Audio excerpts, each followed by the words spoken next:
On Friday, September 6, 2019, in the pre-dawn hours, long before most residents had drawn their blinds, law enforcement was already moving into position. A crucial phone line, active for years, was about to go dark, and within the organization that ran it, an act of betrayal had already set the stage for violence. Then, in May of 2023, in Birmingham, a shipping container filled with pomegranate juice was being offloaded in an unassuming industrial yard. On the surface, nothing seemed out of the ordinary, but investigators had been anticipating that very shipment long before it ever docked. Two distinct moments, separated by years, both masking a reality far larger than anyone could see. This is the story of a £2 million county line network and a £20 million heroin pipeline, and the story of how they were both ultimately dismantled. Welcome to Echoed Crimes. Let's dive right into the case. Before we break down the mechanics of the Echo line, we first need to understand the architects behind it, the crew controlling the phones, their origins, and the violence that fueled the entire operation. They functioned as an 18-member organized crime group, founded on a straightforward hierarchy. At its very core was Colin Jones, the operations mastermind. Jones seldom involved himself in street-level dealings. Instead, he utilized a web of multiple phones and encrypted devices, along with trusted intermediaries, to insulate himself from any direct involvement. His subordinate, David Rolling, served as the effective second-in-command. Rolling managed the day-to-day logistics, dispatched orders to the runners, and oversaw resupplies whenever inventory was depleted, and handled any problems that arose within the network, particularly when the organization faced internal strife, a topic we'll return to shortly. Rolling was the one Jones depended on to maintain discipline and safeguard the operation's cash flow. Further down the chain of command were individuals tasked with region-specific duties. Lee Murray, who went by the alias Go or Echo, had previously served as the Echo line's main call handler, a detail we will explore in just a few minutes. Meanwhile, Jack Jones functioned as one of the key stash house operators responsible for holding the bulk product before it was broken down for distribution. Keith Furman, who worked in close proximity to Jones in Liverpool, helped facilitate broader distribution, which included shipments destined for Scotland. The next level down consisted of trusted couriers and local-level dealers. The brothers, Sean and Stephen Dooley, were depended on to handle the regular runs between Liverpool and North Wales. Operating within the network but outside of Jones's inner circle, a D-side-based cell was run by Anthony Stagg, his daughter Tony Stagg, and his partner, Lisa Tinsman. This trio formed a downstream unit, handling local distribution, moving product further down the line, and supplying the phones and vehicles that were essential for street-level dealing. Other key players filled more specialized, yet crucial, roles. Leon Langford took over as an operations manager whenever local distributors were taken into custody. Peter Powell provided transportation and logistical phone support. James Hughes served as a runner with a direct link to the Echo line itself. Patricia Massingham was tasked with stashing substantial quantities of product at her residence, while Barry Rush acted as a courier trusted with multi-kilo shipments. In addition, Anthony Fay managed pickups running from Liverpool to Anglesey, and Edward White assisted in collecting and distributing orders throughout the Connors Quay area. Together, these 18 individuals formed a highly structured network, one that depended on tight communication, a clear hierarchy, and a chain of command where every member understood their specific role within the larger operation. The Echo line first went active quietly, back in early 2017, long before law enforcement grasped the true scale it would ultimately achieve. At that time, its base of operations was in Liverpool's Walton district, where Colin Jones maintained two properties he used as a base of operations for sourcing product and organizing the initial supply runs. In the beginning, the setup was straightforward. Bulk quantities were brought into Liverpool, broken down, and then moved into North Wales. This was done by a small crew of trusted runners who made deliveries to Connors Key and neighboring towns. The earliest shipments were modest, compared to what came later, but the blueprint was already taking shape. Liverpool was the hub, and Deeside was the target market. A single phone line directed all the activity in between. Law enforcement first noticed the line's activity in March of 2017.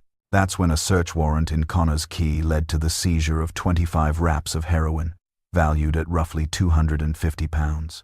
While that discovery led to the arrest of a local distributor, Anthony Stagg, the impact on the network was negligible.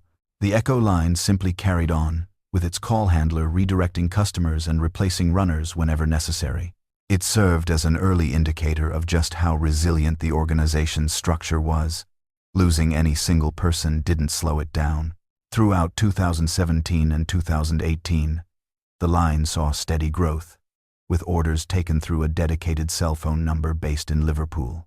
Runners were dispatched to well-known pickup spots, such as the tunnels near the athletic fields in Connors Key, where buyers were instructed to collect their merchandise. The system used prepaid burner phones, which were changed frequently, and relied on short, coded messages. By mid-2018, the volume of traffic coming through the line had grown significantly. The initial supply runs had since evolved into a regular daily rhythm, fueled by intense customer demand. This allowed Jones and his team to push further along the North Wales coast as the Echo line expanded its reach. The operation shifted from local dealing to a structured, commercial supply network that stretched across the entire UK. It soon grew into a system that was feeding markets in North Wales, Merseyside, Aberdeen, Dumfries, Devon, and Cornwall. The model stayed the same as discussed before.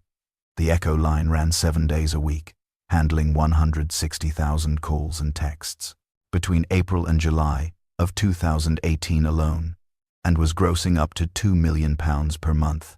To shield the operation as it scaled up, Jones put layers of security in place.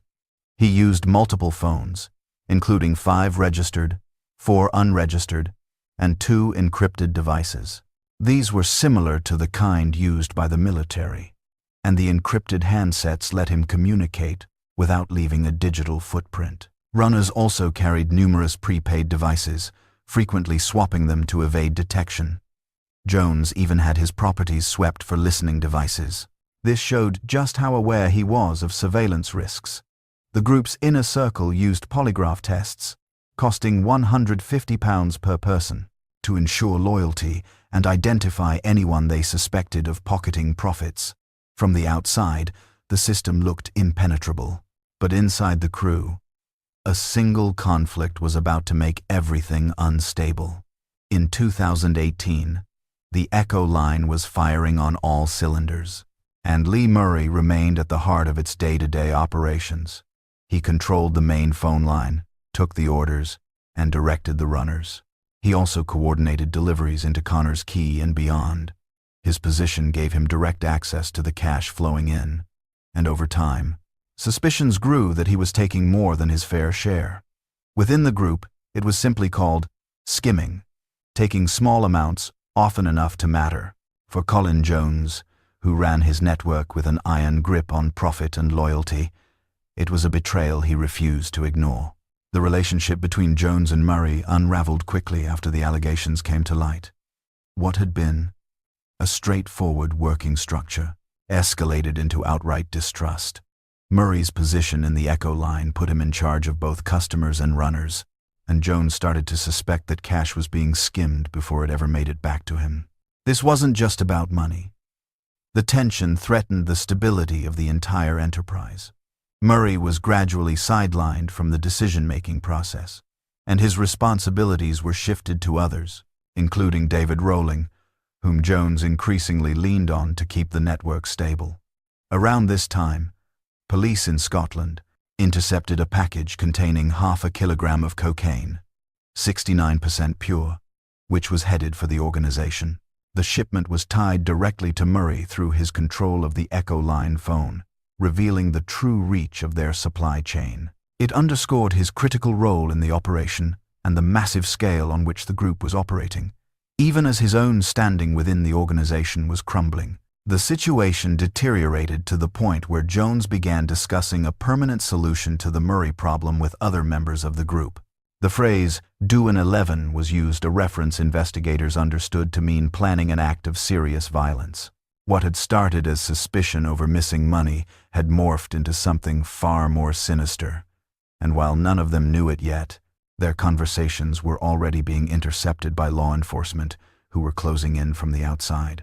The breakthrough came when officers covertly planted a listening device inside David Rowling's blue Ford C-Max. He was in that car constantly meeting with runners, picking up cash, and driving between Liverpool and North Wales.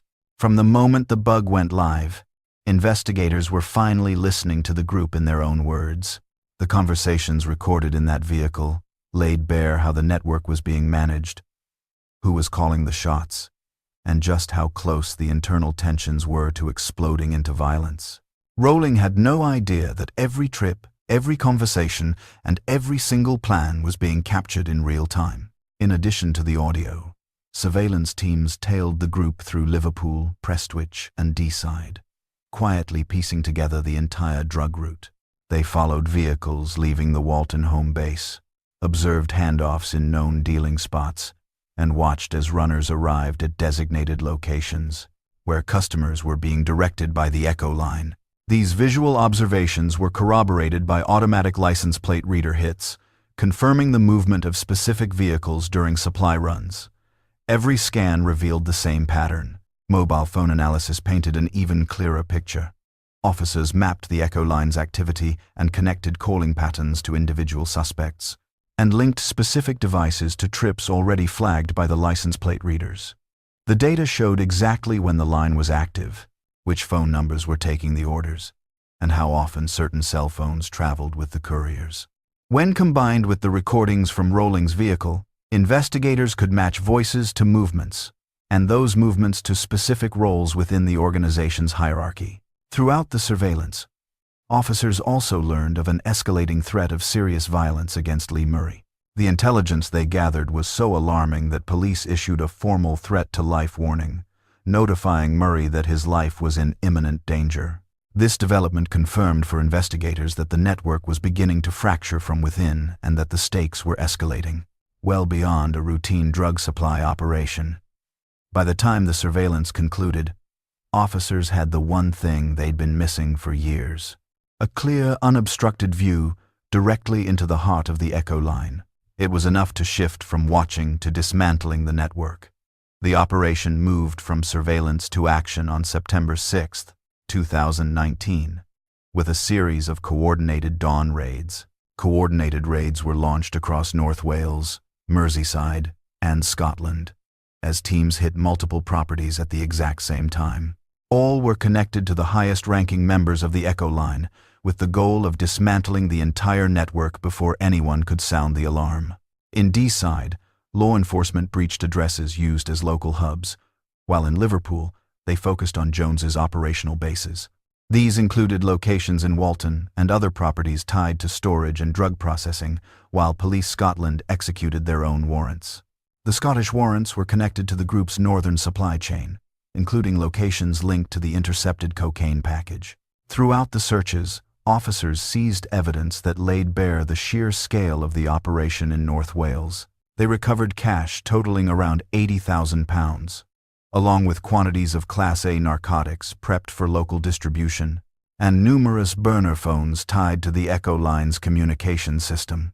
Properties associated with Patricia Massingham, for example, had previously held up to 8 kilograms of drugs at addresses connected to local dealers, like the Staggs and the Tinsons.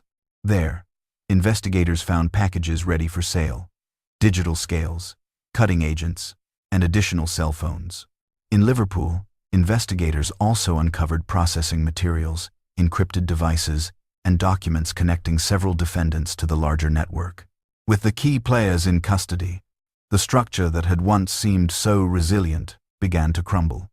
During interrogations, several defendants revealed that they were unaware of the full scope of the organization, only grasping its true extent as the raids unfolded. They hadn't realized how wide the operation had stretched. The arrests took out the organizers, the stash housekeepers, the couriers, and the dispatchers, all in one decisive sweep. What followed was the culmination of a years-long investigation, the moment when law enforcement could finally present the complete hierarchy and move their case into the courtroom. The defendants were brought before Mould Crown Court for a 3-day sentencing hearing. The courtroom was packed for the entire proceeding, with officers from North Wales Police, Merseyside Police, and Police Scotland in attendance to witness the outcome of the case they had spent years building. It would finally come to a close. The prosecution described the network as a highly organized criminal enterprise and presented the mountain of evidence police had gathered, which we have previously covered.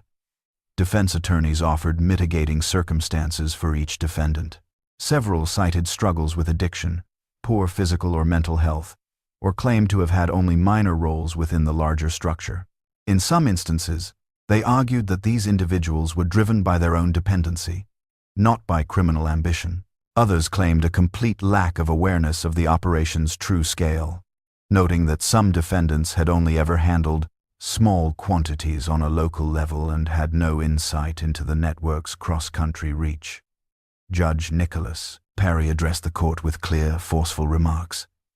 He characterized the operation as one of unusual magnitude, citing its cross-border scope and the sheer volume of narcotics involved.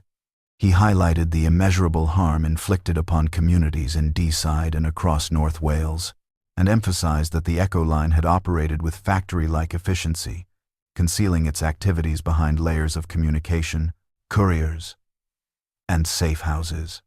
As the final day of hearings came to an end, the court addressed each defendant one by one, detailing their roles and handing down the sentences that followed. At the very top of the organization, Colin Jones received a sentence of 21 years.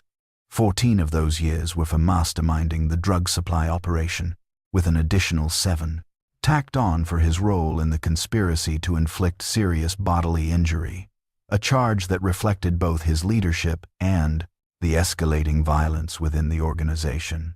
Next to him, in the command structure, David Rowling received a sentence of 15 years and 6 months. Murray himself was given 10 years, a sentence acknowledging the significance of his early role in the operation and the massive scale of the supply tied to his encrypted devices. Further down the ladder, those managing the daily distribution also received significant prison sentences.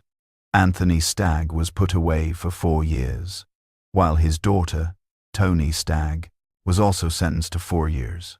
Lisa Tinson, a partner in their street-level operations, got 6.5 years. The Dooley brothers, Sean and Stephen, were sentenced to 9 years and 8 years, respectively. Jack Jones was sent to prison for 7.5 years. Among those connected to the broader distribution network, Keith Vermeer received 10.5 years, while Barry Rogers was sentenced to 9 years.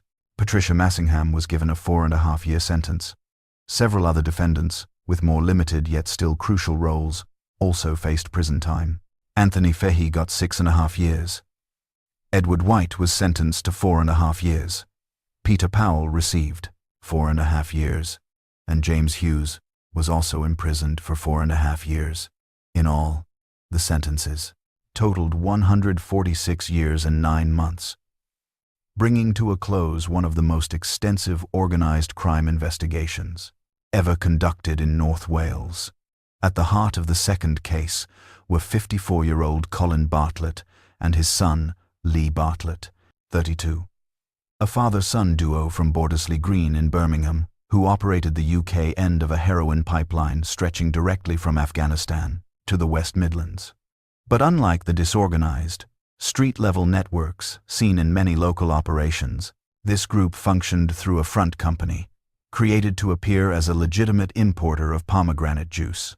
Officially, the business listed a director, but this person was a ghost.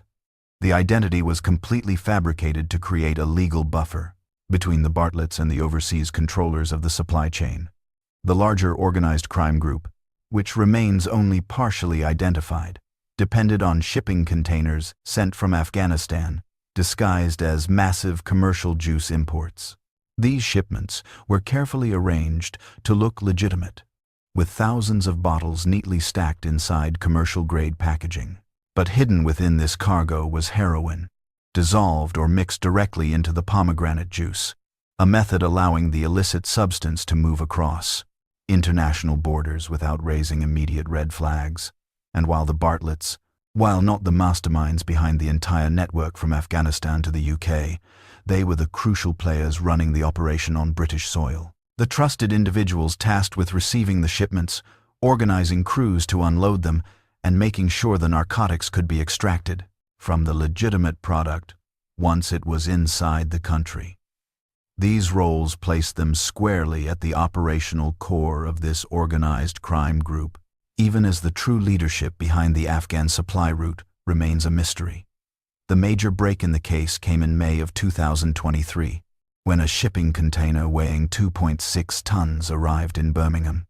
According to the paperwork, it was just a large shipment of pomegranate juice, but intelligence from the National Crime Agency had already flagged this shipment as different and potentially the one that could blow the entire pipeline wide open. Inside the container were stacks of cardboard boxes, each one filled with bottles of juice. To the naked eye, it appeared completely legitimate, but dissolved in the liquid, and in some cases mixed right into the bottles, was more than 420 kilograms of heroin, a haul with an estimated street value of over £20 million. This wasn't a substance concealed in hidden compartments. It was infused directly into the cargo itself, engineered to be chemically separated after it reached its destination. Anticipating a major bust, the NCA had already set up a surveillance operation.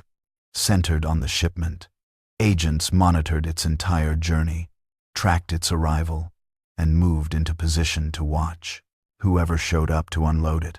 The intelligence briefing indicated that the individuals receiving the container were tied directly to the UK distribution arm of the Afghan supply chain, and this shipment was the key to flushing them out. By the time the container was finally opened in Birmingham, NCA agents were already in place.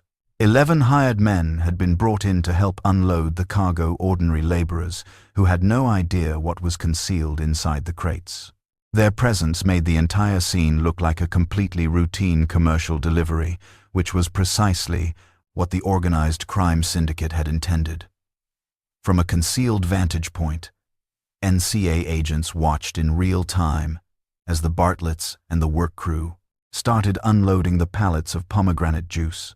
Every single move was monitored: who handled what, who was giving the orders, and who seemed to be running the show. The agents waited for positive confirmation that the men on site were directly tied to the receiving end of the smuggling pipeline before they made their move. That moment came quickly as the unloading progressed. Agents observed enough to confirm the Bartletts' involvement. That was when the call was made to go in.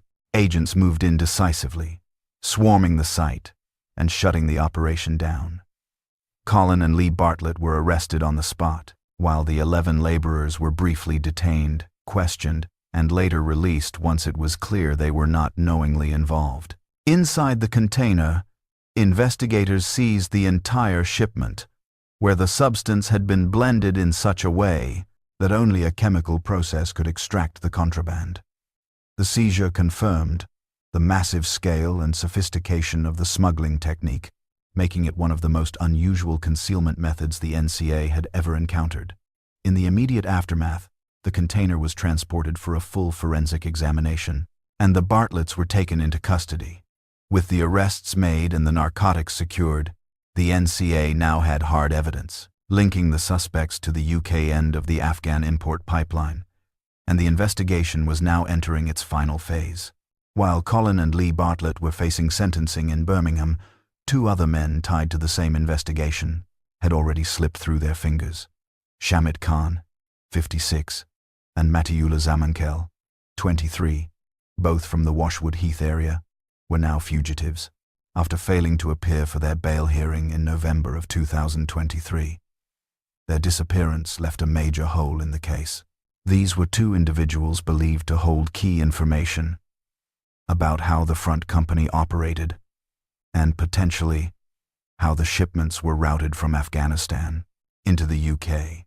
Both men were known to hang around the areas of Alum Rock and Shore Hill Road, which the NCA described as tight-knit communities with strong family and local ties.